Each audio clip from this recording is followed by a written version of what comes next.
नमस्कार दोस्तों, मैं गणिका सिंह स्वागत करती हूँ आप सभी का आपके अपने चैनल गणिका में। कैसे हैं आप सब, ये बताने के लिए हमेशा की तरह कमेंट बॉक्स में जय श्री लक्ष्मी जरूर लिखिए। चलिए दोस्तों, आज हम इस वीडियो में जानेंगे कि वट सावित्री व्रत 2025 में कब है, पहली बार हम व्रत करें या नहीं, व्रत से पहले किन किन बातों का हमें ध्यान रखना है, किन किन नियमों का हमें पालन करना है, कौन कौन सी ऐसी सामग्री है जो व्रत से पहले ही हमें खरीद लेनी है।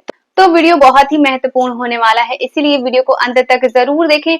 और अगर आप सभी के लिए वीडियो हेल्पफुल होता है तो प्लीज एक लाइक जरूर करें। इसके साथ ही मेरे चैनल को सब्सक्राइब करके बेल आइकन को प्रेस कर दें ताकि मेरी आने वाली वीडियो की सभी नए नोटिफिकेशन आप सभी के पास सबसे पहले पहुंचे। तो चलिए हम वीडियो को शुरू करते हैं। तो सबसे पहले तो मैं आप सभी को बता दूं कि इस साल 2025 में वट सावित्री का व्रत रखा जाएगा 26 मई को, दिन रहेगा सोमवार।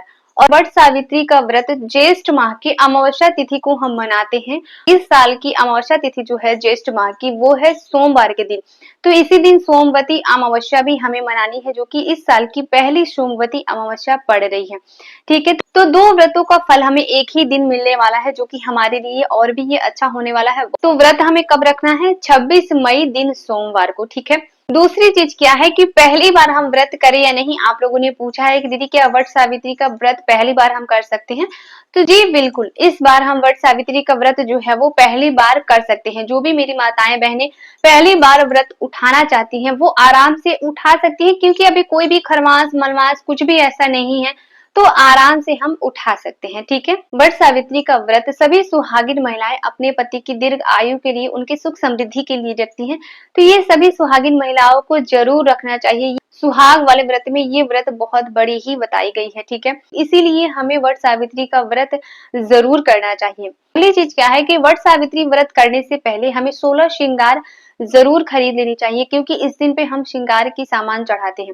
16 श्रृंगार अगर हमसे ना हो पाए, अगर हमारे पास इतना नहीं है, नहीं खरीद सकते हैं, तो हम क्या कर सकते हैं कि सिंदूर, चूड़ी, बिंदी, मेहंदी, महावर, ये 5 चीजें हमें जरूर से खरीद लेनी है।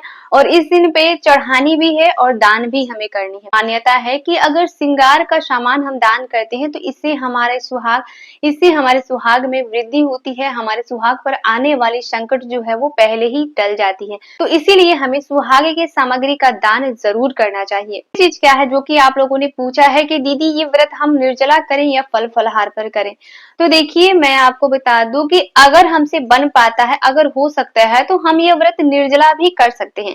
ये व्रत 4 प्रकार से रखा जाता है। पहले निर्जला व्रत हम रखते हैं, दूसरा पूजा करने के बाद बहुत सारी माताएं बहनें भोजन कर लेती हैं, तीसरा मीठा भोजन करके हम ये व्रत रखते हैं, और चौथा फल फलहार पर हम ये व्रत रख सकते हैं।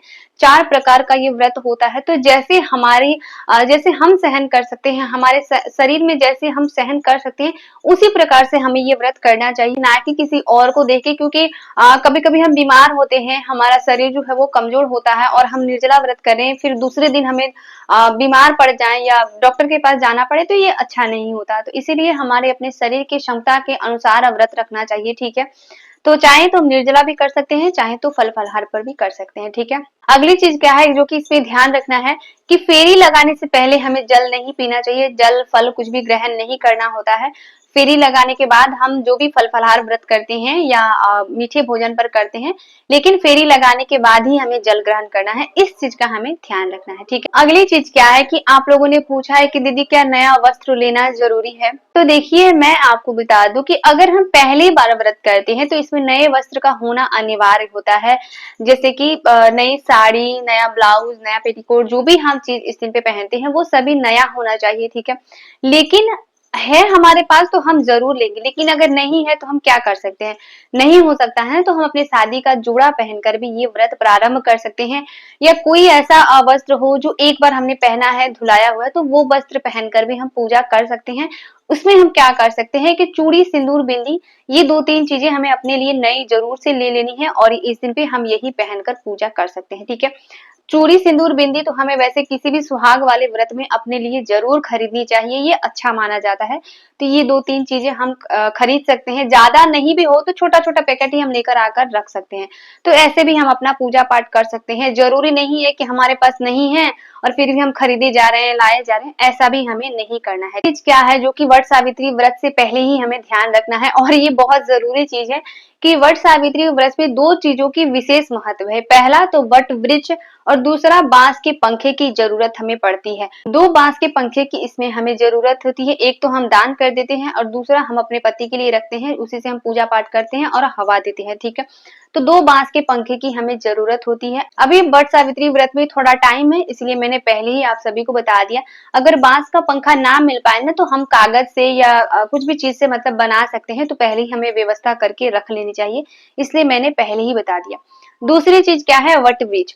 वट सावित्री व्रत में वट वृक्ष की विशेष महत्व है, क्योंकि हम वट वृक्ष की ही पूजा करते हैं। इसी दिन पे सावित्री और सत्यवान का वहां पे वट वृक्ष में ही जो है वो आटे से या चावल के आटे से हम उनकी प्रतिमा बनाते हैं, उसी की हम पूजा करते हैं। ठीक है, जैसे कि सोमवती अमावस्या में हम पूजा करते हैं, ठीक उसी प्रकार से। तो इसीलिए वट वृक्ष की हमें जरूरत पड़ती है। अगर बहुत दूर है तो हम क्या कर सकते हैं, एक टहनी पहले ही तोड़कर लाकर रख ले और पूजा वाले दिन उसी से हम पूजा कर सकते हैं। ठीक है, श्रृंगार की चीजें हमें चाहिए, जो कि मैंने पहले ही बता दिया। तो अपनी क्षमता के अनुसार हमें श्रृंगार की चीजें इस दिन पे जरूर से कर लेनी है। तो वट सावित्री का व्रत हमें कब रखना है, 26 मई दिन रहेगा सोमवार, और इसी दिन सोमवती अमावस्या भी है। और जो लोग भी पहली बार सोमवती अमावस्या का भी व्रत करना चाहते हैं, वो भी इसी दिन से प्रारंभ कर सकते हैं। ठीक है, सारी बातें क्लियर हो गई, सारी बातें समझ में आ गई होंगी। तो आज के लिए इतना ही। मिलती हूँ मैं आप सभी से फिर एक नए वीडियो में, तब तक के लिए नमस्कार। वीडियो को लाइक, चैनल को सब्सक्राइब जरूर कर दीजिएगा। नमस्कार।